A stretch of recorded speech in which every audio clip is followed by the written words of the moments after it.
Johnson Wax program with Fibber, McGee, and Molly.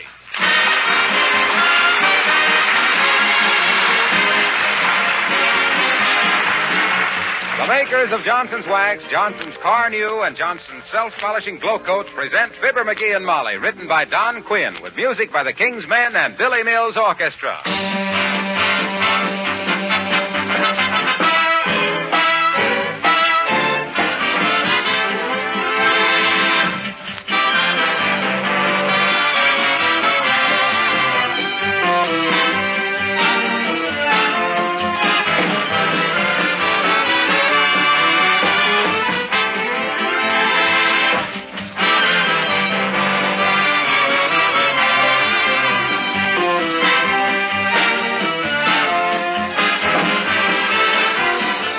In this week before Christmas, there's probably more friendliness in the air than at any other time of the year. As we grow older, it's not the gifts of Christmas that we feel, but the friendly spirit back of them, the good smile, the warm hand clasp of neighbors and friends. When these friends and relatives gather with your own family in your own home, you realize what it means to have a home in a free country. In anticipation of these friendly gatherings, many of you will be adding the finishing touches of house cleaning this week. Among other things, going over waxed floors, furniture, and woodwork to make them gleam with beauty. The makers of Johnson's Wax are proud that their humble products find a useful place in your preparations for a warm-hearted Christmas season.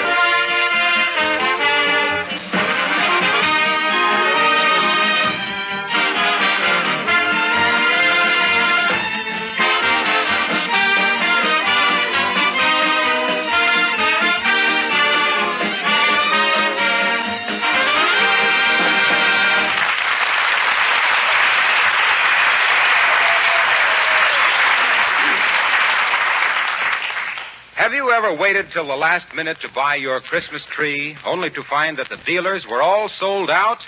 You have? Well, then maybe you can whip up a little throb of sympathy for Fibber, McGee, and Molly.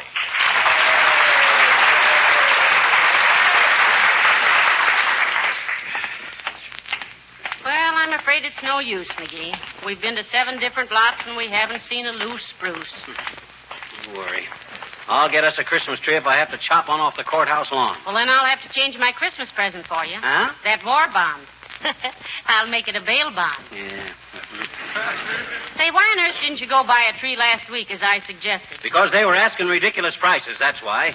Most of them slum-raised lumber jerks were asking $7.50 for a bow-legged little balsam no bigger than a whisk broom.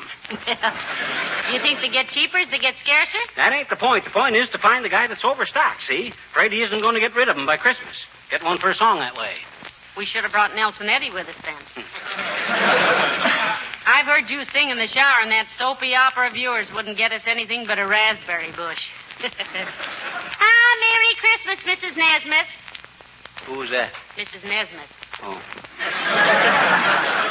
Say, there's a lot right along in here someplace where the guy had 1,000,000 trees last week, and he can't possibly... Oh, here it is. Come on. Oh, that must be the salesman. I beg your pardon, sir, but is that Christmas tree for sale? And if so, how much... Well, heavenly days, Uncle Dennis. Hello, Molly, darling, and Fibber, Hi, Unc. Where's the sap in charge of the saplings? We want to negotiate for a live log. Well, now, I'm sorry, lad, I am indeed. The gentleman in charge of this Christmas tree lot, a fine lad by the name of Monahan, may his pretzels never grow soggy, as he is one of the grandest guys that ever tripped a fruit peddler to take his hungry mother a big juicy apple, has closed up and gone home. Yeah, but we wanted to buy this Christmas tree, Uncle Dennis. Yeah, not that it's much of a tree. I've seen better fur on a mouse. Well, now, isn't it a shameful thing that you should be too late and all like that? It was only 10 minutes ago, lad, by your very own wristwatch, which I happened to be wearing as it was lying about loose in your top dresser drawer, and I don't happen to have one myself, it was sold. Oh, dear, but there's no sales tag on the tree, Uncle Dennis. And who, may I ask, was stupid enough to dish out good dough for that beetle-bitten hunk of tumbleweed? 'Twas myself. You? You? You bought the last Christmas tree in this lot, knowing that we didn't have one? Now. And how was I to know that a smart gazoo like yourself would be getting caught without a tree? It was a bargain given to me by my good friend Monahan, who is quite a man at singing the camalias, which are a regular feature of Grogan's beefsteak dinners. May they soon be resumed when Hitler, the dirty little house painter, gets his comeuppance and Hirohito finds our heroes turning on the Hito. But say, why do you want a Christmas tree, Uncle Dennis? You live with us. Come on, Unc, sell it to us, will you? What do you say?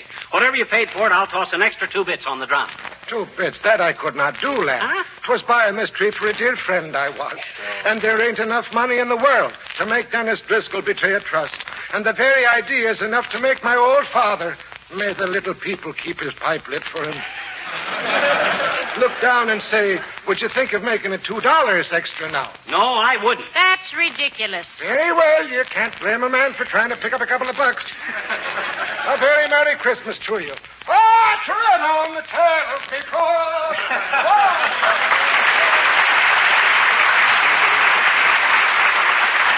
Can you imagine that, my own uncle? Of all the dirty, low-down tricks, a fine Christmas spirit.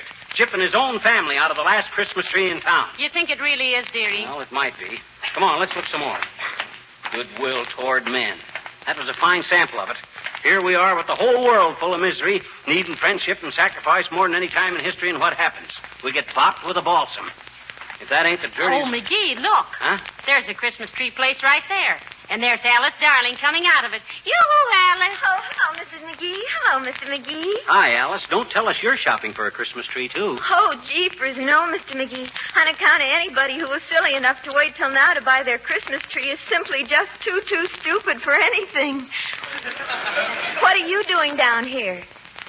We're buying a Christmas tree. Oh, well, that's what I say.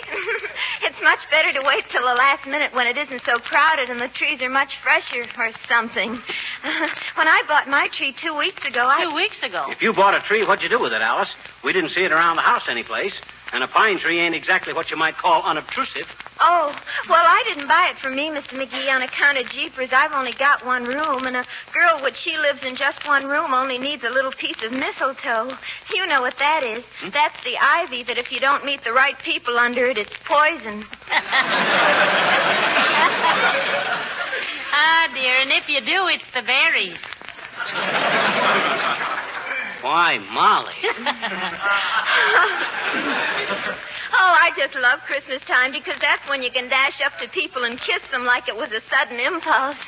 And I've already made out a list of the sweetest men to have sudden impulses about. Oh, that's one nice thing about being a girl. You can be girlish and people don't think anything about it. Now I know what I forgot to get Alice for Christmas, dearie. Lipstick. Yeah, that brotherly love stuff is great, ain't it, Alice? Particularly when you run out of brothers. Well, I don't want that you should get the idea that I simply rush around kissing simply everybody, Mr. McGee, because really I'm a very reserved character. You know, once I was in love with a fellow for 3 years, and he never even held my hand, and then he married another girl. Oh, who was that, Alice? Cary Grant. Creepers, I'd like to have met that man. Well, I hope you find a Christmas tree, Mr. McGee. Goodbye now.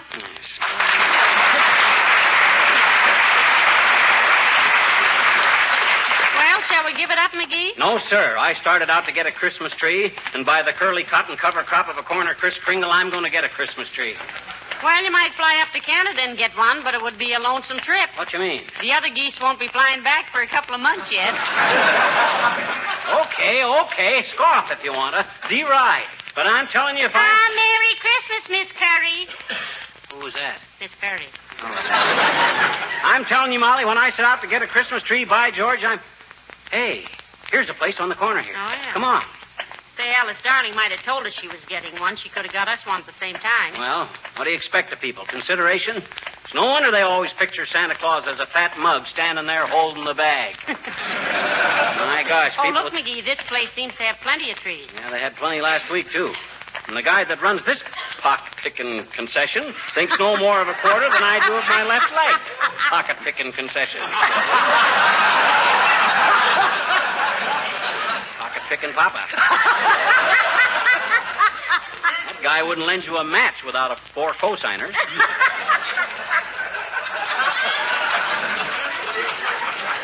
Hi, bud.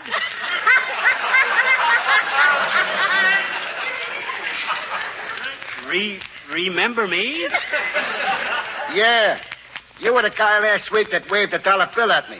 And for that, I was supposed to sell you a 12-foot tree, deliver it, trim it, sing 3 Christmas carols, and carve you a turkey. Listen, we couldn't get a turkey. We're having chicken. Yeah, we're having turkey. Now, don't take me so literally, Molly. Look, Bud, if you have a nice, reasonable price tree, we might Yeah, we got only one left. Better take it quick, dearie. Not so fast. They like to haggle a little bit. Now, which tree is it, Bud? If it's the right size... You're leaning on it. Heavenly days, that one? You call this broken-down bird sanctuary a Christmas tree? Well, I've seen better trees than that in an old pair of tennis shoes. That moth-eaten bramble looks like it was raised in a cold hothouse. How much is it, sir? Much too much, lady. The price is way out of line. If I was you, I'd skip it. Don't tell me how much I can pay for a tree, Bud. I'm not as poor as I may look. I hope not, friend. You look like a holdout from a handout. Well, how much? $12. $12? $12 for that sad-looking cedar? Why, that cone carrier's got more broken branches than the Berlin Public Library. And look at those bare limbs. You could sure find a haystack in those needles.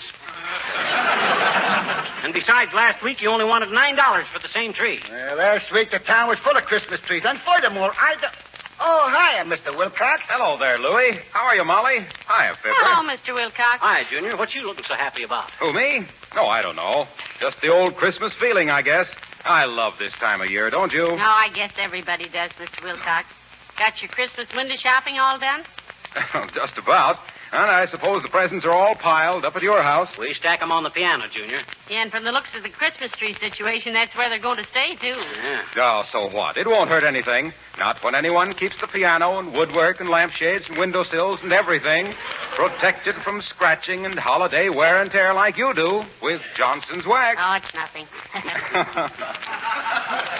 You think it's nice, Junior? You think it's nice to be so commercial about Johnson's wax on a holiday like Christmas? You think that's very couth?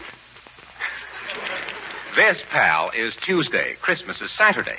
And on Saturday, I say nothing about Johnson's wax. I merely say things like, thank you. And, gee, that's wonderful, but you shouldn't have done it. And, very little ice in mine. And stuff like that. Well, personally, we've been so upset trying to get a Christmas tree, Mr. Wilcox, that we haven't... Excuse me, Molly. Hey, Louie, how much is this tree here? $12, Mr. Wilcox. It ain't worth it, frankly, but it's the last one I got. I'll take it. Here's 15, and wish yourself a Merry Christmas with the rest of it. For $3, I can wish myself 6 Merry Christmases. Thanks, Mr. Wilcox. Hey, wait a minute. I was dickering for that tree myself, Wilcox. Now, looky here, Louie. To you, friend, the name is Mr. Zambowski.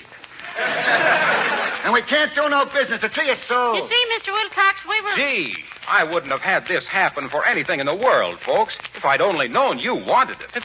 I thought you were merely friends of Louie here. He should live so long. They say a man can't have too many friends, but in your case, Bud, it would be too many. Now, look, Wilcox, we haven't got a Christmas tree, and we were merely trying to decide about this. Believe me, pal, believe me, I'm terribly sorry. Oh, to think that I should walk in and grab it right out from under your nose. Oh, gee whiz. I ought to be ashamed of myself. Okay. I'll take it with me, Louie. Well, I'll see you later, kids. To think that I should pull a shabby trick like that on my best friend. Well,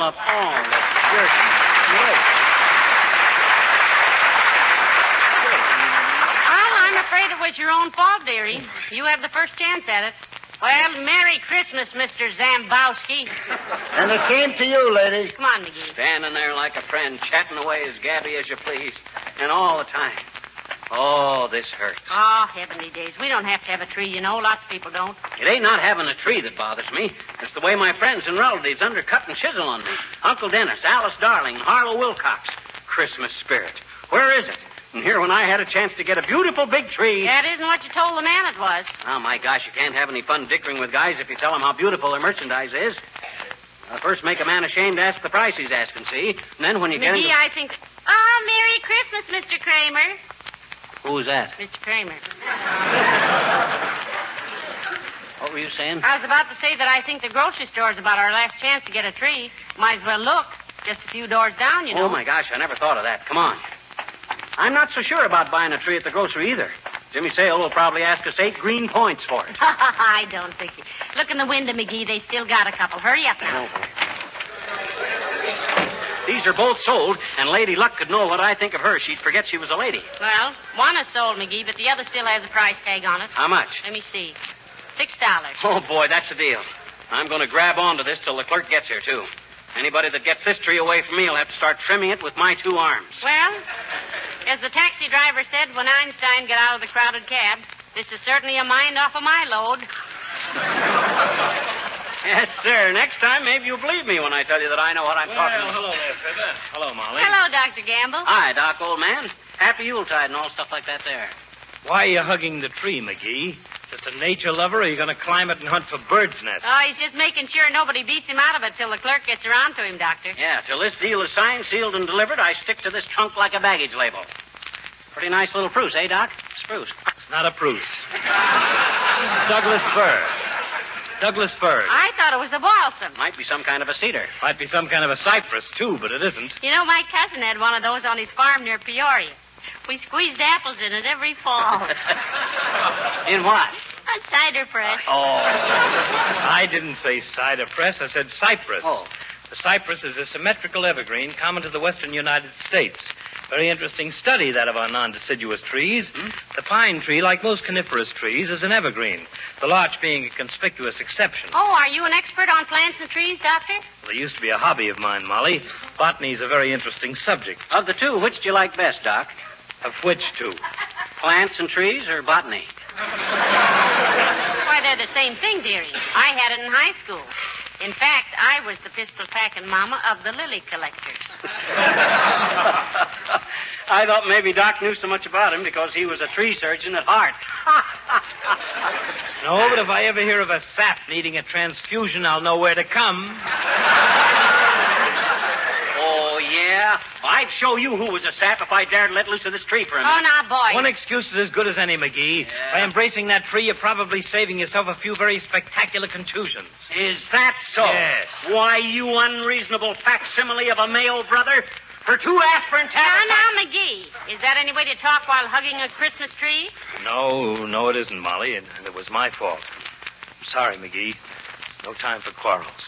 Okay, Doc, old man. I'm a little hasty myself at times. It's not about buying Christmas trees. Well, real friends are too scarce to fight with them. In fact, McGee, I retract all the unpleasant things I ever said about you in the past. Oh, I do too, Doc. I even take back the stuff I thought about you.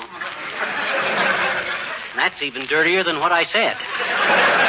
Well, now, this is better. You know, Christmas is a time when we should all be friends. I think so, too. Let bygones be bygones, McGee. Be a pal. Well, that goes for me too, Doc. Here, I'd like to shake your hand. Good. So would I. Isn't that nice?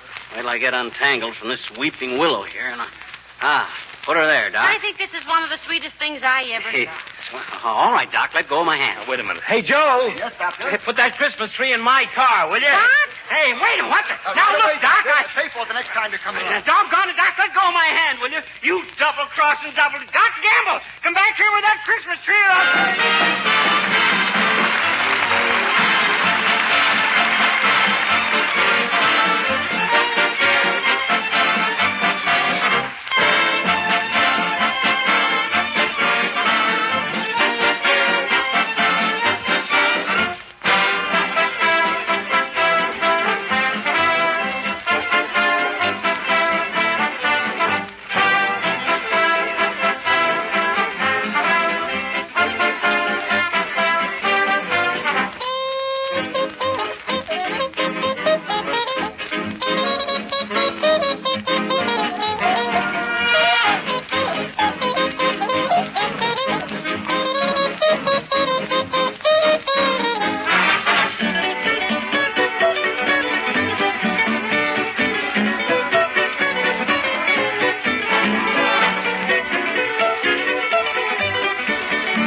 Cheer up, McGee. Heavenly Days, it isn't the Christmas tree that makes Christmas, you know. Yeah, I know. It's the Christmas spirit. Christmas spirit, blah.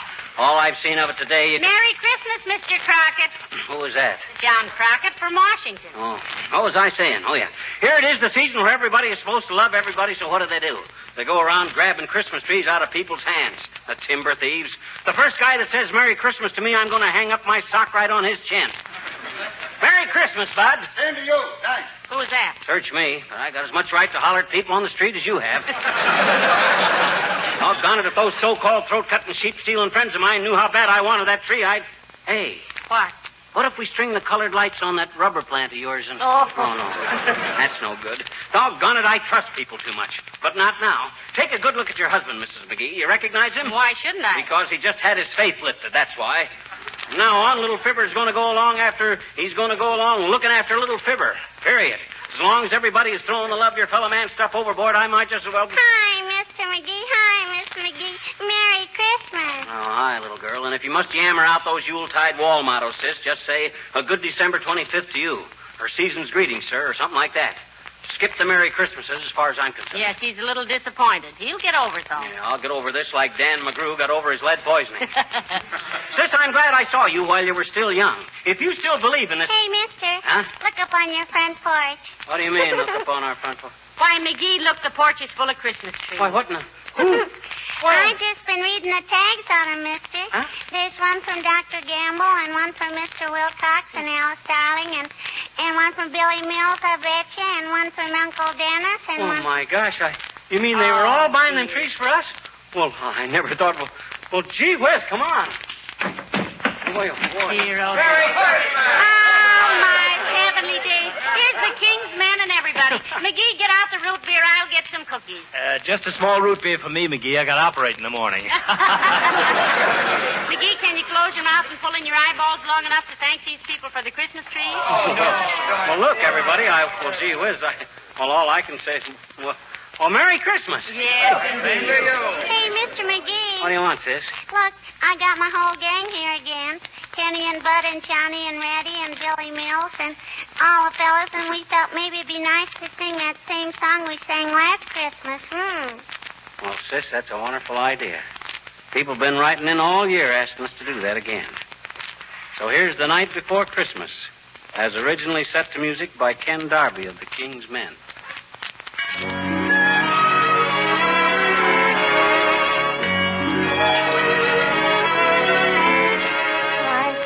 Before Christmas and all through the house, not a creature was stirring, not even a mouse. The stockings were hung by the chimney with care, in hope that St. Nicholas soon would be there. The children were nestled all warm in their wee little beds, while visions of sugar plums danced in their wee little heads. Mama in her kerchief and I in my cap had just settled down for a long winter's nap.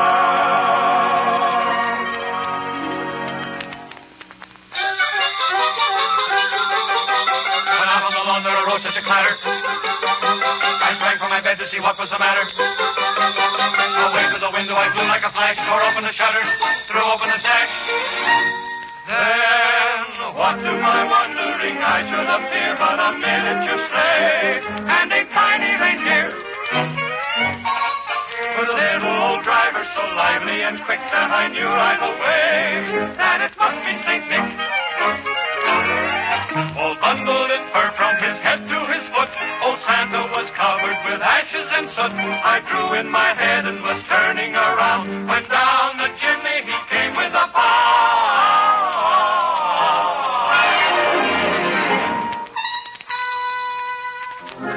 His eyes, how they twinkle. His dimples, how merry. His cheeks were like roses. His nose like a cherry. His droll little mouth was drawn up like a bow. and the beard on his chin was as white as the snow. The stump of a little old pipe he held tight in his teeth, and the smoke went around and around and around his head like a wreath. He was so chubby and plump, a right jolly old elf. Then I laughed and I laughed and I laughed when I saw him in spite of myself. He had a broad face, oh ho ho, and a little round belly, oh ho ho, that shook when he laughed, oh ho ho, like a bowl full of jelly. Ho ho, he gave me a wink of his eye and a twist of his head, a chuckle and a smile I knew all the while I had nothing to dread.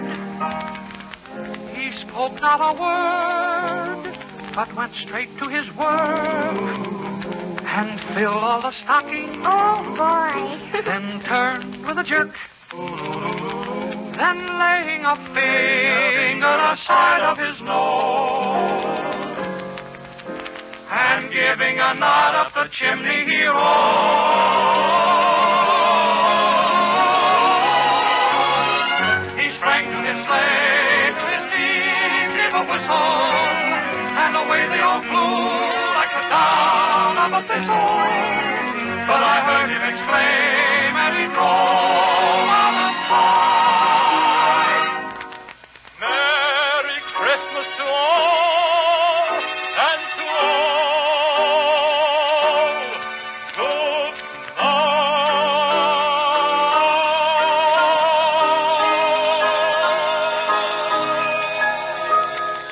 Oh, is he gone? Is the night after Christmas and all through the house. Not a creature is stirring, not even the mouse. The presents are scattered and broken, I fear, and St. Nicholas won't come again for a year. The children are nestled all warm in their wee little beds, while memories of sugar plums dance in their wee little heads. Mama in her kerchief and I in my cap are settled at last for a long winter's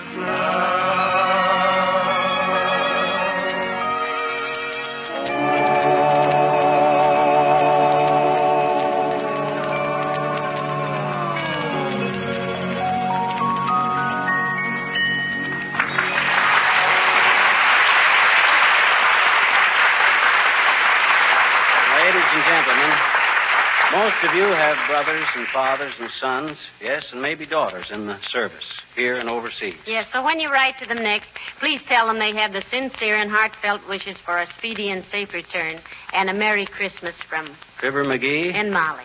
good night. Good night, all.